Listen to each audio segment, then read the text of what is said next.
Mistakes किए, काफ़ी mistakes पे इम्प्रूव भी किया। दिन भर दिन मैं इम्प्रूव हूँ। कल मैंने जो पढ़ा है उससे ज़्यादा पढ़ने की मैं कोशिश करूँ। 3 फैक्टर मैं बताना चाहूँगा मेरे एक्सपीरियंस के हिसाब से। एक है सिंगल माइंडेड रहना, दूसरा है सेल्फ डिसिप्लिन में रहना, और तीसरा है सेल्फ बिलीफ रखना। हम लोग काफ़ी एक्सटर्नल मोटिवेशन या इंटरनल मोटिवेशन के पीछे भागते हैं, पर वो सभी टेम्पररी। सेल्फ डिसिप्लिन ही ज़्यादा से ज़्यादा इम्पोर्टेंट। सेल्फ बिलीफ कि मैं ये कर सकता हूँ, मैं पढ़ाई कर सकता हूँ और अच्छी रैंक हासिल कर सकता हूँ।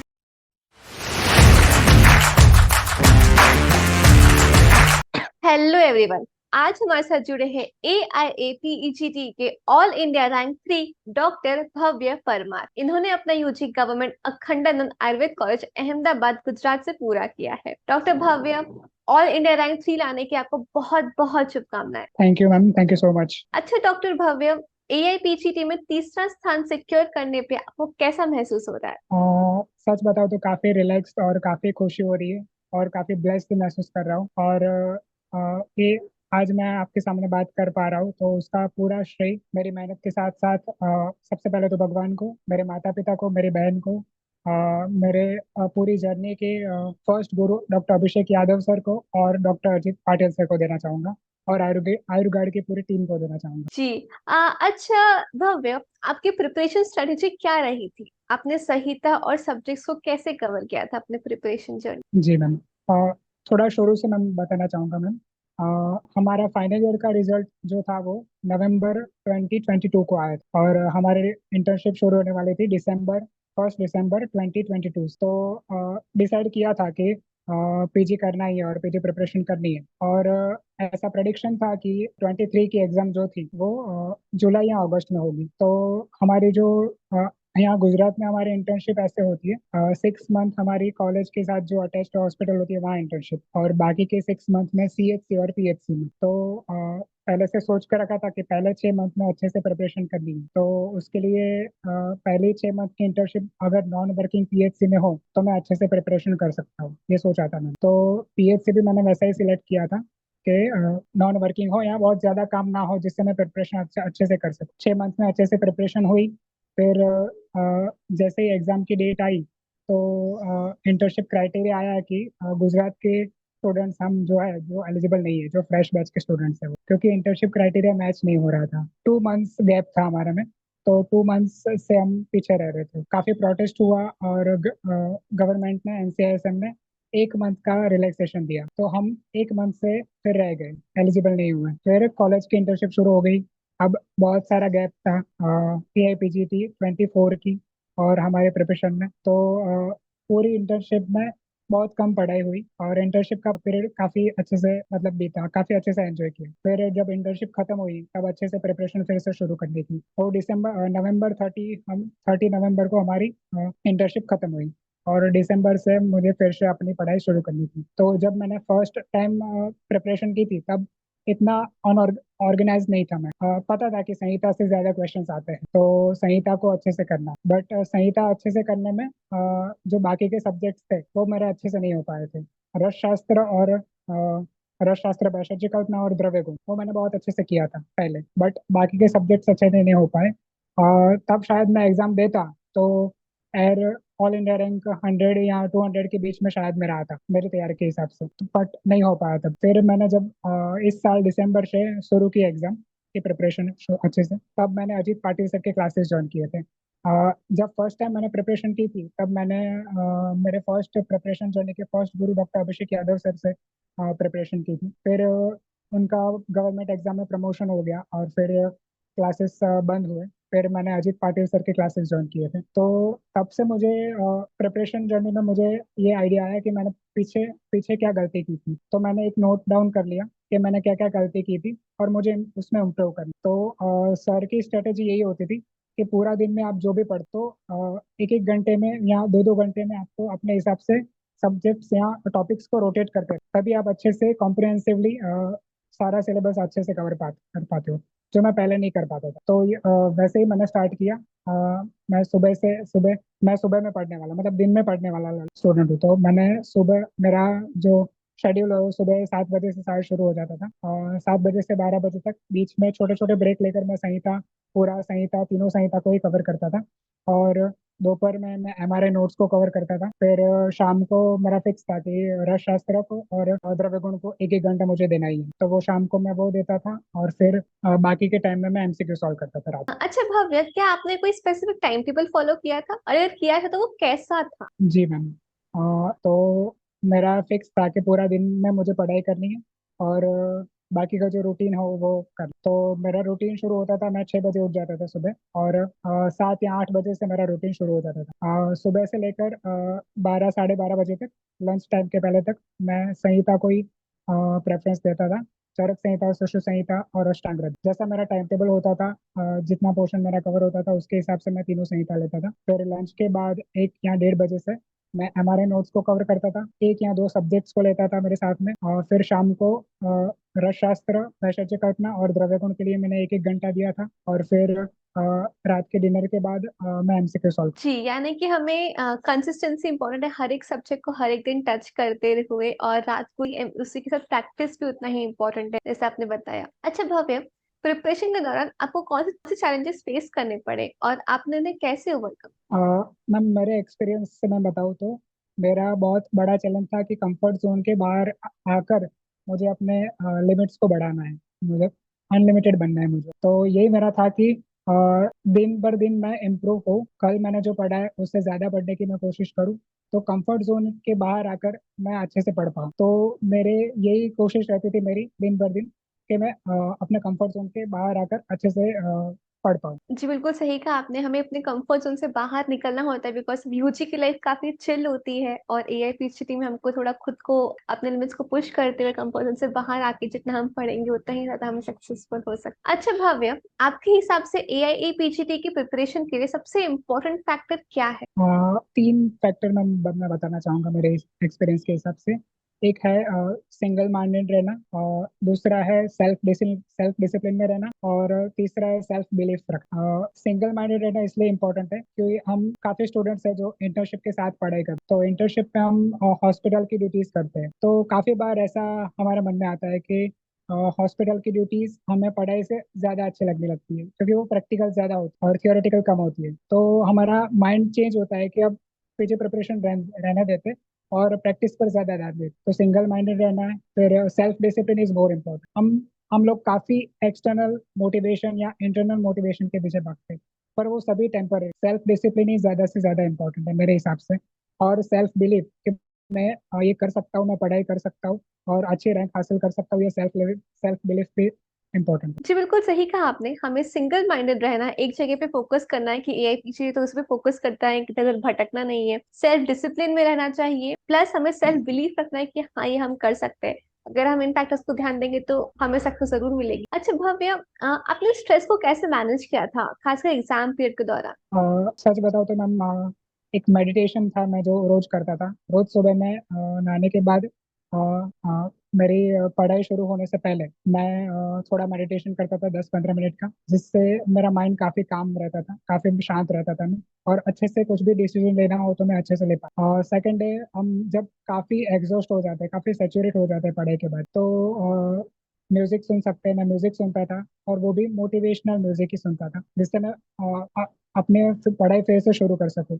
और थर्ड है फैमिली के साथ बात करना, अपने भाई बहन के साथ बात करना, अपने फ्रेंड्स के साथ बात करना, जिससे आप एक आपका माइंड डाइवर्ट होता है और आप शांत हो सकते हो। तो मैं ये करता था। जी, आपने बहुत अच्छे तरीके बताए कि मेडिटेशन जो हमें काफी माइंड को काम भी रखता है, स्टेबल भी रखता है, इवन एग्जाम टाइम में भी हमको काफी हेल्प करता है कंसंट्रेट करने के लिए। एंड जो जी। थोड़ा बहुत जैसे म्यूजिक सुनना, दोस्त से बात कर, ऐसा कुछ ना कुछ साइड में हर किसी को होना चाहिए, ताकि वो खुद को प्रेशर से रिलीज कर सके। अच्छा भव्य, स्टडी पीरियड में आपको कौन सी मिस्टेक्स करेक्ट करने पड़े और आपने उनसे क्या सीखा? जी मैम। काफी मिस्टेक्स किए, काफी मिस्टेक्स से इम्प्रूव भी किया। मिस्टेक्स को दोहराना नहीं है, वो मैंने पहले से ही माइंड में रखा था। तो जब भी मेरे से कुछ भी मिस्टेक्स होते थे पढ़ाई के दौरान, तो वो मैं नोट डाउन कर लेता था। और नेक्स्ट फिर से मेरे से वो मिस्टेक्स ना हो और मैं इम्प्रूव कर सकूं, इसके बारे में मैं काफी सोच रहा था। तो मिस्टेक्स में बताऊँ तो पढ़ाई के दौरान सबसे पहले मिस्टेक्स मैंने पहले बताया कि सब्जेक्ट्स को मैं रोटेट नहीं पढ़ता करता था, टॉपिक्स को रोटेट नहीं करता था। तो वो टॉपिक्स को रोटेट करना मैंने शुरू किया। फिर एमसीक्यू सॉल्विंग मेरी कम, काफी स्टूडेंट्स को शुरुआत में ऐसा लगता है कि हम अच्छे से पढ़ रहे हैं, पर पढ़ाई के साथ साथ एमसीक्यू प्रैक्टिस भी इतनी इंपॉर्टेंट है कॉम्पिटेटिव एग्जाम्स को क्रैक करने के लिए। मल्टी डायमेंशनल हम एमसीक्यू सॉल्व कर पाए, सिंगल सिंगल श्योर क्वेश्चंस, फिर एआर टाइप के क्वेश्चंस, मेक द पेयर वाले क्वेश्चंस, जिससे हमारी प्रैक्टिस अच्छी बनती है। तो वो भी मैंने काफी इंप्रूव किया, काफी अच्छे से मैं एमसीक्यू सॉल्व कर पाता था। जी, आपने बिल्कुल सही कहा कि हमें सिर्फ पढ़ाई पे ही फोकस नहीं करना है, बल्कि उसका एप्लीकेशन जो एमसीक्यू में है वो भी करना चाहिए। जब तक हम प्रैक्टिस नहीं करेंगे तब तक हमें वो कॉमन सेंस से वो बिल्ड नहीं होता कि कैसे सॉल्व करना है। अच्छा भव्य, क्या आपके पास कोई स्पेसिफिक टेक्निक्स या टिप्स है जो आप दूसरे स्टूडेंट्स के साथ शेयर करना चाहेंगे? जी मैम, काफी स्टूडेंट से फॉलो करते होगे। मेरा एक क्लियर था कि मुझे क्वांटिटी पे ज्यादा ध्यान नहीं देना है, क्वालिटी पे ज्यादा ध्यान। और क्वालिटी में मुझे ज्यादा ध्यान देने के लिए मेरा कॉन्सेप्ट क्लियर होना जरूरी था। तो मैं कॉन्सेप्ट क्लियरिंग पर ज्यादा फोकस करता था और ना कि ट्रिक्स वगैरह पर। कुछ टॉपिक्स ऐसे होते हैं जो हम कॉन्सेप्ट क्लियर कर देते हैं तो हमें अच्छे से याद रह जाता है। अगर उसका रिविजन हम एक दो बार फिर करें तो अच्छे से मुझे हमें याद रह जाता। सेकंड स्टेप में बताऊँ तो वो था, काफी चीजें ऐसी होती है जो हमें ट्रिक से ही याद रहती है। हम एक बार पढ़े, दो बार पढ़े, तीन बार पढ़े, याद रखने की कोशिश करें फिर भी हमें याद नहीं रखता। बट हम कोई अच्छे से ट्रिक्स बना दे तो वो हमें अच्छे से याद रहती है। तो एक कॉन्सेप्ट क्लियर करना, सेकंड हो गया ट्रिक्स वगैरह, और थर्ड हो गया वॉल चार्ट। वॉल चार्ट काफी इंपॉर्टेंट है। काफी टॉपिक्स ऐसे होते हैं जो हम एक बार पढ़े, दो बार पढ़े, याद रखने की कोशिश करें फिर भी याद नहीं रहते। बार बार उसके क्वेश्चन हम हमसे गलत होते रहते। तो अगर वॉल चार्ट आपने रखे तो वॉल चार्ट पे हम डेली, अगर डेली भी हम ध्यान ना दें, चलते चलते या फिर कुछ और एक्टिविटी करते हुए हम सिर्फ उस पर नजर नजर एक बार लगा दे, एक बार अच्छे से वो कर दे, तो हमें अच्छे से याद रह जाती है। तो वो वॉल चार्ट की टेक्निक भी बहुत ज्यादा इंपॉर्टेंट है। अगर आप भी करेंगे तो आपको भी उसका फायदा होगा। जी। अच्छा भव्य, क्या कोई स्पेसिफिक टॉपिक्स या सब्जेक्ट्स थे जो आपको स्पेशली चैलेंजिंग लगते थे और आप उन्हें कैसे टैकल करते थे? जी मैम, सबसे ज्यादा जो चैलेंजिंग लगते थे, सब जो शायद सभी को चैलेंजिंग लगते हैं, वो थे रसशास्त्र, वैशेज्य कल्पना और द्रव्य गुण। ये दोनों ऐसे सब्जेक्ट्स हैं जो हम अगर याद रखने की कोशिश करेंगे तो याद दे रहे हैं। मैंने ये दोनों सब्जेक्ट सेकेंड ईयर में आते हैं, सेकेंड ईयर बीएमएस में। तो सेकेंड ईयर बीएमएस में भी मैंने यही स्ट्रेटेजी रखी थी कि उसको मैं रोज थोड़ा थोड़ा पढूं, याद रखने की कोशिश ना करूं बट रोज थोड़ा थोड़ा। तो मेरे प्रिपरेशन के फर्स्ट दिन से लेकर लास्ट दिन तक मैंने रस शास्त्र और द्रव्य गुण को, जैसे मैंने पहले बताया, शाम को एक एक घंटा तो दिया ही। कंपलसरी फिक्स था मेरा कि कुछ और टॉपिक मैं ना पढूं, पर रस शास्त्र और वैशज्य कल्पना और द्रव्य गुण विज्ञान, इसको मुझे एक एक घंटा देना ही। मैंने याद रखने की कभी भी इनको कोशिश नहीं की। और रस शास्त्र, वैशज्य कल्पना और द्रव्य गुण, ये दोनों सब्जेक्ट को मैंने डेली पढ़ के ही याद किया। जी, ऐसे जो वॉलेटाइल सब्जेक्ट होते हैं जैसे रसशास्त्र, द्रव्य गुण सबसे ज्यादा वॉलेटाइल होते हैं। आज याद करो कल भूल जाएंगे, तो उन्हें कंसिस्टेंटली पढ़ा जाए तो ही हम उसे बेटर वे में रिकॉल कर पाते हैं। अच्छा भव्य, प्रिपरेशन पीरियड के दौरान आपने खुद को मोटिवेटेड कैसे रखा हुआ था? बिकॉज कंसिस्टेंसी बहुत इंपॉर्टेंट होती है। जी मैम, कंसिस्टेंसी के साथ साथ कंसिस्टेंसी बनाए रखने के लिए सेल्फ डिसिप्लिन, जैसे मैंने पहले बताया, वो काफी इंपॉर्टेंट। तो जो भी डिस्ट्रैक्शंस होते हैं उनको मैंने पहले से ही फर्स्ट दिन से ही दूर कर दिया। जैसे सोशल मीडिया, तो इंस्टाग्राम वगैरह है, मैं इतना ज्यादा एक्टिव तो नहीं हूँ, बट जब भी फ्री टाइम होता है तो हम सभी यूज करते हैं सोशल मीडिया। तो मैं इंस्टाग्राम और व्हाट्सएप मेजरली यूज करता था। व्हाट्सएप तो हमारे डेली मतलब जरूरी है, तो उसको हम बंद नहीं कर सकते। बट इंस्टाग्राम को मैंने कम्प्लीटली अनइंस्टॉल कर दिया था मेरे फोन से, रिजल्ट आने तक या एग्जाम खत्म हो जाने तक। और मोटिवेशन अपना बनाए रखने के लिए काफी इंपॉर्टेंट है कि हम दूसरे टॉपर्स के भी वीडियो देखें, और उन्होंने कैसे वो किया था, उन्होंने कैसे स्ट्रेस हैंडल किया था, वो कैसे मोटिवेट रहे थे, वो भी हम। तो मुझे काफी इंटरेस्ट था पहले से ही, प्रिपरेशन शुरू की उससे पहले से ही मैं प्रीवियस ईयर के जो टॉपर्स होते हैं उनके वीडियोस यूट्यूब पर देखता रहता था। सेकंड है ऐसे मोटिवेशनल वीडियोस को देखना जो हमारे फील्ड से बड़े बाहर, बट हमारा जब भी मोरल हमारा डाउन हो जाता था तो हमें वो पुश करे, वो हमें अप करे और हमारा मोरल बढ़ाए। सेकंड है अपने फैमिली के साथ सब कुछ शेयर करना, क्या आपको दिक्कत आ रही है, कैसे आप नहीं पढ़ पा रहे हो, तो काफी काफी सॉल्यूशन हमें उनसे भी मिल जाता है। और म्यूजिक सुनना, और उससे भी मैं काफी मोटिवेटेड रहता था। जी, आप पहले दूसरे टॉपर्स के वीडियो सुन के अपन से मोटिवेशन लेते थे और आज आपको सुन के हमारे एस्पिरेंट्स को मोटिवेशन मिल रहा है। It's a great journey you have come across. अच्छा, भव्य, क्या आपने कोई मॉक टेस्ट या प्रैक्टिस एग्जाम्स दिए थे और वो आपके प्रिपरेशन में कितने हेल्पफुल रहे? अजीत पाटिल सर के क्लासेस के जो जितने भी क्वेश्चंस है, जैसे क्वेश्चन ऑफ द डे है, एमआरआई नोट्स के क्वेश्चंस है, मिसलेनियस क्वेश्चंस है, उसको मैं डेली सॉल्व करता था। और मॉक टेस्ट तो जो भी सर लास्ट मंथ में या लास्ट 2 मंथ में जो मॉक टेस्ट करते थे, वो मैं कंपलसरी वो अच्छे से सॉल्व करता था। और सॉल्व करने के बाद उसका एनालिसिस अच्छे से करता था। और जहाँ पर भी मेरी गलतियाँ ज़्यादा हो रही है उसको इम्प्रूव करने की कोशिश करता था। ओके। अच्छा, आपकी प्रिपरेशन की जर्नी में कोई ऐसे मेमोरेबल मोमेंट्स एक्सपीरियंसेस थे जो आप शेयर करना चाहेंगे? वैसे तो मैम पूरी जर्नी काफ़ी मेमोरेबल रही है, अगर मैं अभी सोचूं तो। जैसे मैं अभी यहाँ पर आपके सामने इंटरव्यू दे रहा हूँ, तो अगर मैं मेरा फर्स्ट दिन के बारे में सोचूं कि जब मैंने अपने प्रिपरेशन शुरू की थी, और आज इतनी अच्छी से मैं पढ़ाई करके इतनी अच्छी जर्नी क्रॉस करके मैं आपके सामने अभी इंटरव्यू दे पा रहा हूँ as a topper, as a all India rank 3।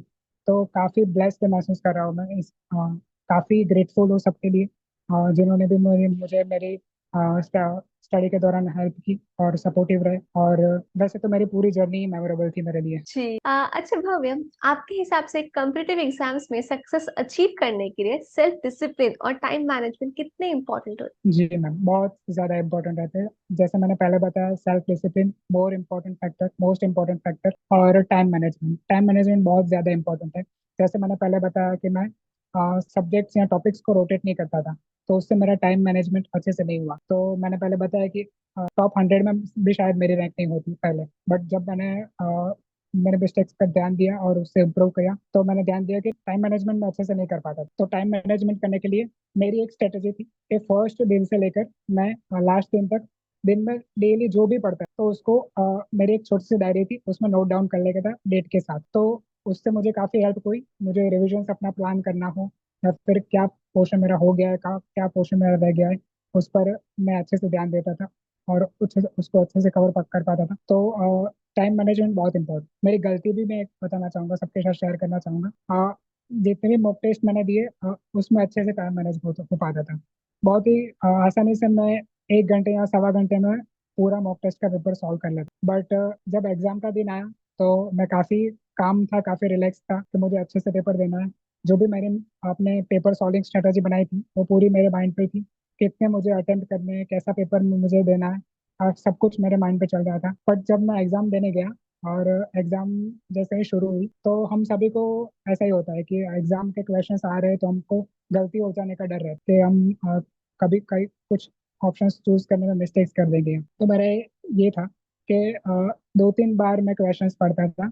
और मैंने ये एक्सपीरियंस किया ये एग्जाम के दौरान, इस बार की एग्जाम के दौरान, कि फर्स्ट टाइम जब आप क्वेश्चन पढ़ते हो और आपके माइंड में जो आंसर आता था, वो 2-3 बार और क्वेश्चन पढ़ने के बाद जो आंसर आता है, वो दोनों में डिफरेंस था। तो मुझे ये 2-3 क्वेश्चन सॉल्व करके बाद ये मुझे तय हो गया कि जो ट्रिकी क्वेश्चंस काफी दिए हैं और ऑप्शंस भी काफी ट्रिकी है, तो मुझे ज्यादा केयरफुल रहना है क्वेश्चन पढ़ने में और ऑप्शंस पढ़ने में। तो 3-4 बार मैं अच्छे से क्वेश्चन पढ़ता था, 3-4 बार अच्छे से मैं ऑप्शंस पढ़ता था। फिर जो भी आंसर मैं डिसाइड करता था, उसको मैं 2 बार क्रॉस चेक करता था कि सही ऑप्शंस मैंने क्लिक किया है कि नहीं। उसमें गलती मेरे से क्या हुई, मैंने जो स्ट्रेटेजी बनाई थी एग्जाम सॉल्विंग की, वो कुछ ऐसी थी कि जितने भी क्वेश्चंस मैं सॉल्व कर रहा हूँ, जितने भी क्वेश्चंस मेरे पास सामने स्क्रीन पर आ रहे हैं, जिनका मुझे 100% आइडिया है कि इसका आंसर यही है, वो मैं वहीं पर सॉल्व कर देता था। जिसमें मुझे 2 ऑप्शंस में डाउट है, 50-50 डाउट है, वो जो हमें नोट पेन दिए जाती है, हमारे एक ब्लैंक पेपर और पेन दी जाती है, उसमें मैं सेकंड राउंड और थर्ड राउंड ऐसे नोट डाउन करता था। जो जिसका मुझे 50-50 आइडिया है, 2 ऑप्शंस में मुझे कंफ्यूजन है, उसका नंबर मैं सेकंड राउंड में लिखता था। और जिसका मुझे बिल्कुल भी आइडिया नहीं है, जैसे काफी मॉडर्न के क्वेश्चंस थे जिसका मुझे थोड़ा बहुत आइडिया था, जिससे मैं आंसर अच्छे से नहीं दे पाया, तो उसको मैंने थर्ड राउंड में रखता था मैं। और वैसे वैसे जैसे जैसे सेकंड राउंड के नंबर्स बढ़ते जाते थे, वैसा मैं टाइम मेरा मैनेज करता था कि मुझे क्या स्पीड रखनी है। बट एग्जाम हॉल में जाकर मैंने, पता नहीं क्यों, बट मैंने अपनी स्ट्रेटेजी चेंज कर दी। मैंने पेपर और पेन का अच्छे से इस्तेमाल नहीं किया, क्योंकि हम ज़्यादा जो एग्जाम की पैटर्न होती है, जैसे कंप्यूटर पर दिखाते हैं कि कितने क्वेश्चंस आपने आंसर किए, कितने आपने मार्क किए, तो उसमें मैं अच्छे से ध्यान नहीं दे पाया कि कितने क्वेश्चंस में मार्क करते जा रहा हूँ। वो नंबर जो मैंने मार्क किए थे वो मुझे ज्यादा इफेक्ट नहीं किए, मेरी स्पीड बढ़ा। तो एक गलती मेरी ये हुई टाइम मैनेजमेंट की, मैंने वो अच्छे से टाइम मैनेजमेंट नहीं किया। बट शायद वो टाइम मैनेजमेंट नहीं हुआ और एक्यूरेसी मेरी ज्यादा हुई, उसी से शायद मेरा ये अच्छा से रैंक आ पाया है। तो जो भी होता है वो अच्छे के लिए होता है, बट टाइम मैनेजमेंट बहुत ज्यादा important ओके।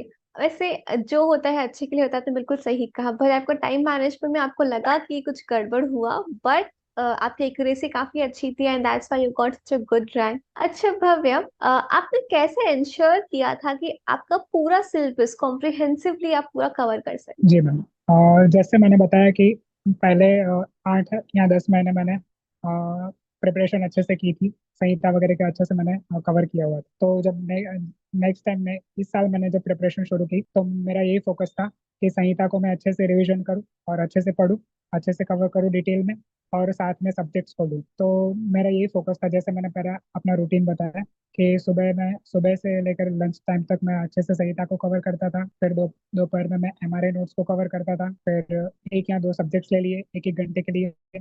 अ, वो भी मैं नोट डाउन कर लेता था कि कौन से सब्जेक्ट्स मुझे कौन कितने टाइम में कवर करने हैं। और शाम को रसशास्त्र और वैशोचिक। तो ये पूरा रूटीन का मेन पार्ट यही है कि टॉपिक्स को रोटेट करते रहना। तो टॉपिक्स को ज़्यादा से ज़्यादा आप रोटेट करते रहोगे, उतना आपका माइंड भी फ्रेश रहेगा और कॉम्प्रिहेंसिव भी आप अच्छे से सिलेबस कवर अप कर पाओगे। तो मैंने ऐसे ही अपना पूरा सिलेबस अच्छे से कवर किया। ओके। अच्छा भव्य, आजकल थोड़ा देखने को आता है कि एक ही स्टूडेंट का नाम कई कोचिंग में कार वाले दिखाते हैं कि ये हमारा रिजल्ट है, तो इस पे आपकी क्या राय? जी मैम मैम, अगर स्टूडेंट्स ने मल्टीपल क्लासेस को ज्वाइन किया है तो ये बराबर है। बट अगर स्टूडेंट ने मल्टीपल क्लासेस ज्वाइन नहीं किए और एक ही कोचिंग से अच्छे से पढ़ाई की है, बट फिर भी सोशल मीडिया से या कई और जगह से उसका पिक्चर्स वगैरह या स्कोर कार्ड वगैरह को उठा के अपना स्टूडेंट दिखाना बहुत ही गलत बात है। क्योंकि इससे एक लॉयल्टी कम हो जाती है स्टूडेंट्स की, और स्टूडेंट्स के मन में भी काफी डाउट होता है कि सभी के क्लासेस से अगर किसी स्टूडेंट ने पढ़ाई की है तो मुझे भी काफी ज्यादा क्लासेस ज्वाइन करनी चाहिए या मल्टीपल क्लासेस ज्वाइन करनी, उसी से मैं अच्छी रैंक हासिल कर पाऊँ। तो स्टूडेंट से क्लास सिलेक्ट करने में गलती हो जाती है। और एक ये भी होता है कि आप जैसे हमारा कर्म काफी इंपॉर्टेंट, तो ये हमारा कर्म भी रिकॉर्ड होता है, तो कि हम कितने ऑनेस्ट है। तो और हमारे में अभी थोड़ा कम है, बट अब जैसे जैसे कंपटीशन बढ़ रहा है वैसे शुरू हो रहा है कि कोचिंग क्लास को एक बिजनेस बना देना और मल्टीपल बैचेस रखना, और ज्यादा से ज्यादा स्टूडेंट अब तो ऑनलाइन हो गया है, तो आप जितने चाहो उतने स्टूडेंट्स को एनरोल कर सकते हो। तो एक बिजनेस काफी हो गया है, और इसी बिजनेस के चक्कर में क्वालिटी काफी कम हो गई है। तो अगर मेरी एडवाइस मैं सजेस्ट करना चाहूंगा, तो मैं ये सजेस्ट करना चाहूंगा कि स्टूडेंट किसी भी क्लासेस को ज्वाइन करने से पहले एटलीस्ट पिछले 3 साल के रिजल्ट्स को तो देखें कि कितने स्टूडेंट्स मतलब टॉप 100 में से कितने स्टूडेंट्स उनके रैंक कितनी रैंकिंग है उनकी।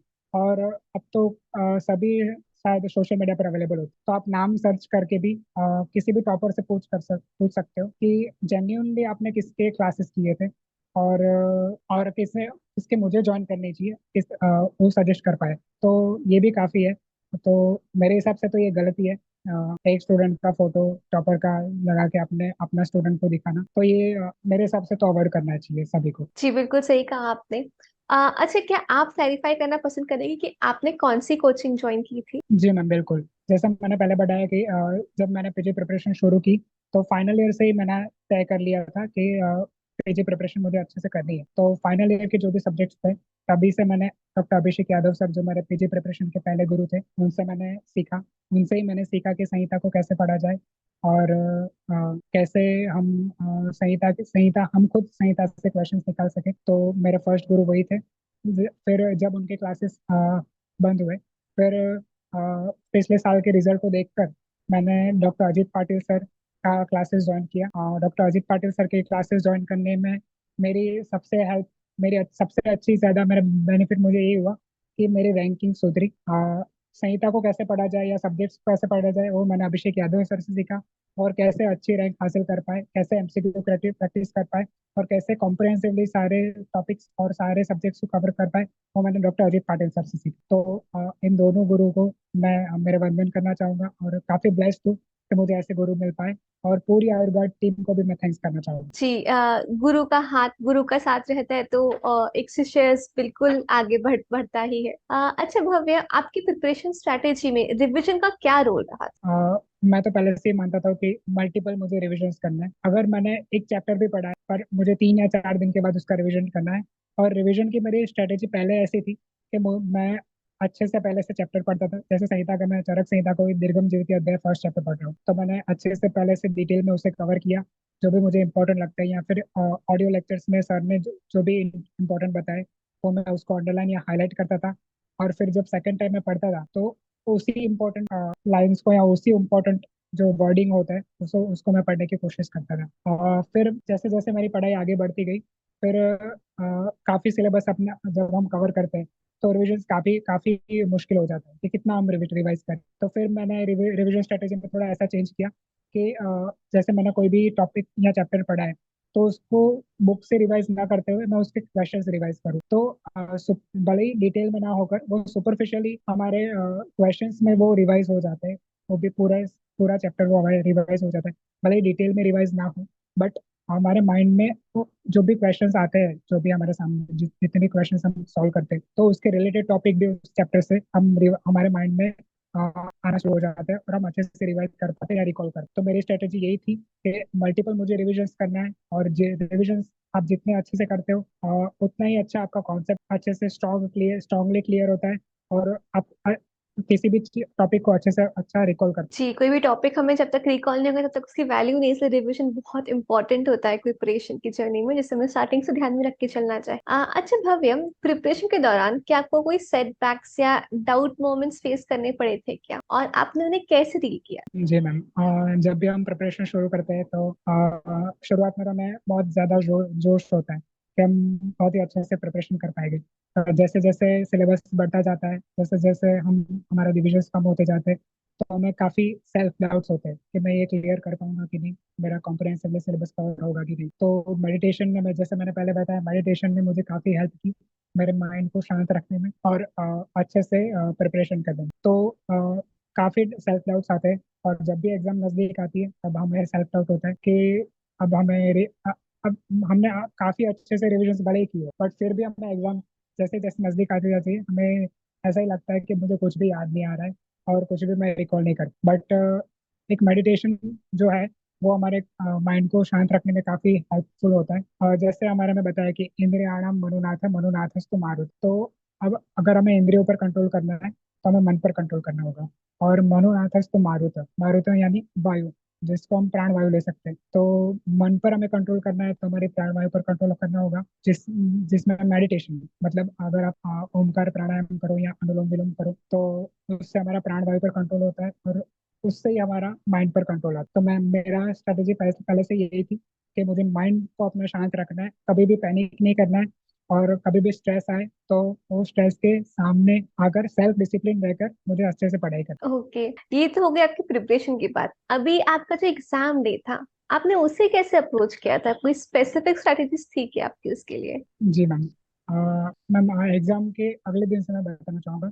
तो एग्जाम का जो प्रीवियस डे था उसमें हम काफ़ी रिलैक्स रहते हैं, मतलब ज़्यादा कुछ पढ़ने का ट्राई नहीं करते।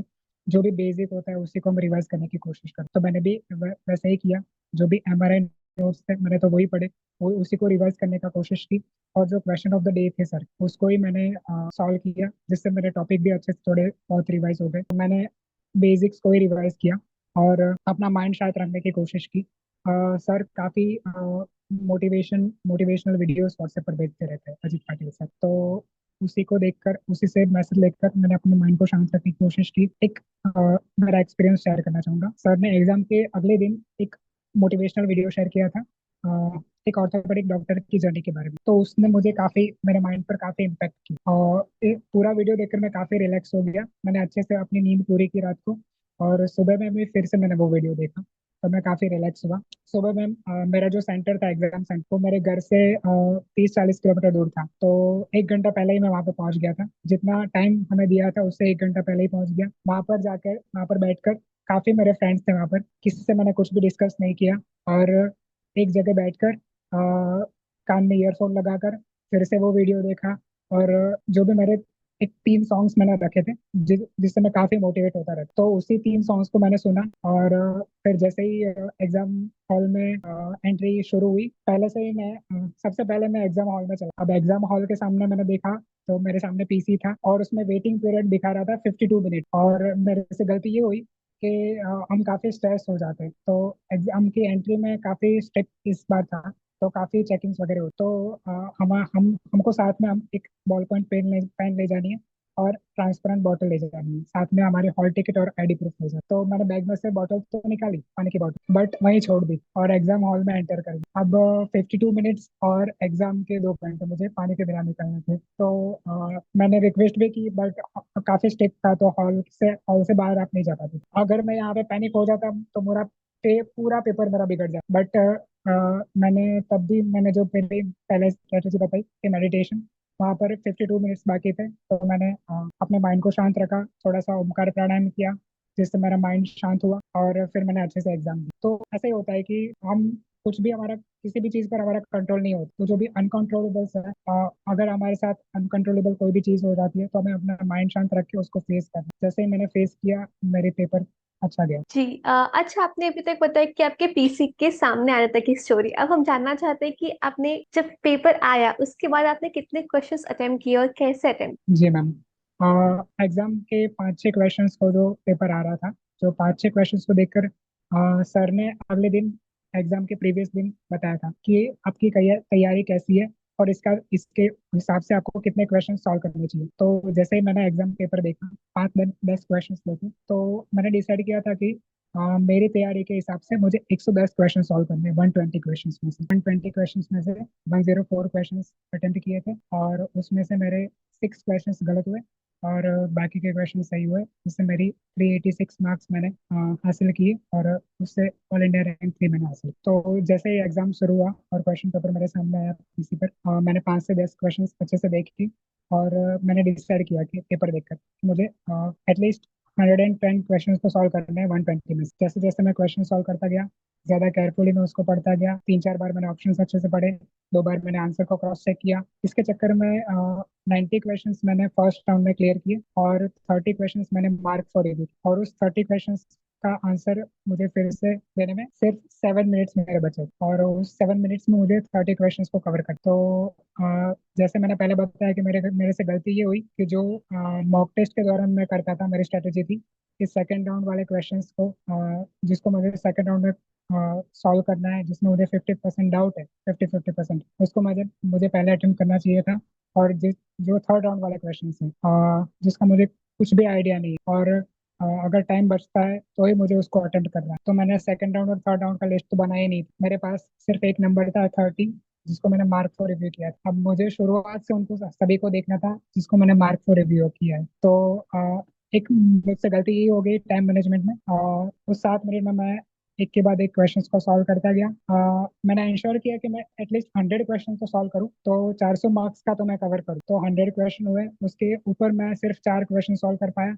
जैसे ही 104 वाला क्वेश्चन का आंसर दिया, मेरा टाइम्स अप हो गया, और पीसी पर आ गया कि आपका टाइम खत्म हो चुका है। एग्जाम पेपर की पूरी समरी आई, तो मैंने देखा कि टोटल 104 आंसर्स मैंने दिए थे। काफ़ी डिसअपॉइंटमेंट हुई मुझे कि मैं 110 क्वेश्चन तो सॉल्व कर सकता था, और 104 जो मैंने क्वेश्चन सॉल्व किए, और बाकी के जो 6 क्वेश्चन है जो मैं सॉल्व नहीं कर पाया, जितना मैंने प्रेडिक्ट किया था कि मैं 110 क्वेश्चन सॉल्व कर लूँ, तो उसमें से शायद 3-4 भी मेरे करेक्ट हो जाते। बट जो भी होता है वो अच्छे लिखे होते हैं, मैंने पहले बताया।